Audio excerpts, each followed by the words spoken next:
کہ دیکھیے نکاح ایک مسلسل عبادت ہے۔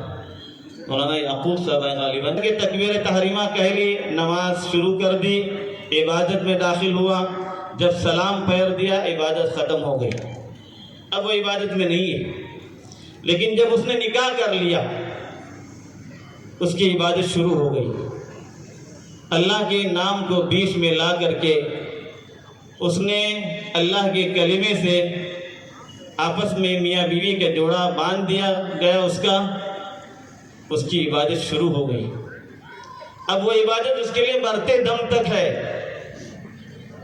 شوہر اس کے ذمے جو اپنی بیوی کے حقوق ہیں وہ حقوق ادا کرے گا، اسی طرح سے بیوی اس کے ذمے اپنے شوہر کے جو حقوق ہیں وہ اپنے شوہر کے حقوق ادا کرے گی۔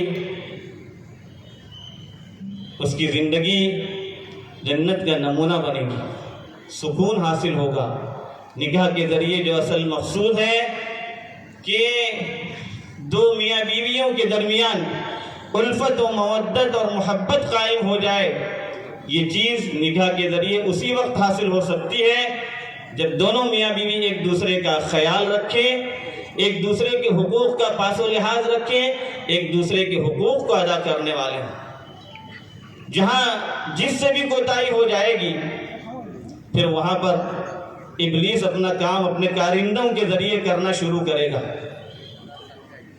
میرے بزرگوں اور بھائیوں، جب ہم عبادت سمجھتے ہیں تو ہمیں جاننا چاہیے بیوی بچوں کے لیے کما کر لائے گا، کھلائے گا، پلائے گا، اس کے منہ میں نوالا رکھے گا، سب پر اللہ کی طرف سے ثواب ہے۔ میں اپنی طرف سے یہ بات نہیں کہہ رہا ہوں، حضرات علماء کرام بزرگان دین بیٹھے ہیں اور جن کا حوالہ دے کر میں کہہ رہا ہوں، سنیے۔ حتی اللقمۃ التی تضعها فی امرأتک، اللہ کے نبی نے فرمایا اس لقمے پر بھی تجھے اجر و ثواب ملے گا جو لقمہ تو اپنی اہلیہ کے منہ میں ڈالتا ہے، بیوی بچوں کے لیے کماتا ہے۔ زندگی پوری عبادت ہوتی ہے آدمی کی، حتیٰ کہ اللہ کے نبی کی حدیث یہاں تک ہے کہ ایک دفعہ اللہ کے نبی صلی اللہ علیہ وآلہ وسلم بیان فرما رہے تھے، اس میں آپ نے یہ بھی فرمایا کہ اپنی بیوی کے ساتھ اپنی خواہش پورا کرنے پر بھی اس کو اجر ملے گا۔ صحابہ نے پوچھا یہ کیسے ہو سکتا ہے کہ اس کو اپنی خواہش پورا کرنے پر اجر ملے؟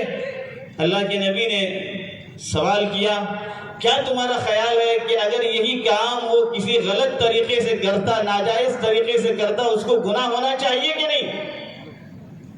رسول اللہ صلی اللہ علیہ وسلم نے جب یہ سوال کیا تو صحابہ نے کہا یقیناً۔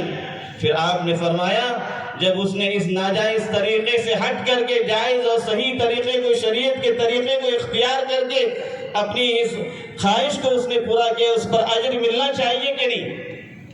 میرے بھائیوں اور بزرگوں، اس تصور کے ساتھ زندگی گزاریے کہ نکاح کے بعد جو ہے زندگی پوری عبادت ہے۔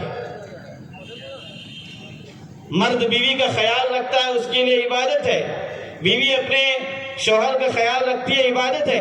اس تصور کو بھلا دیا، شوہر نے اپنے حقوق کو ادا نہیں کیے، بیوی نے اپنے حقوق کو ادا نہیں کیے، اب پھر وہی بات شروع ہو گئی، چھوٹی چھوٹی باتوں پر جھگڑا شروع ہو گیا، میاں بیوی کے اندر آپسی اختلافات شروع ہو گئے، ابلیس نے اپنا کام اپنے کارندوں کے ذریعے کیا،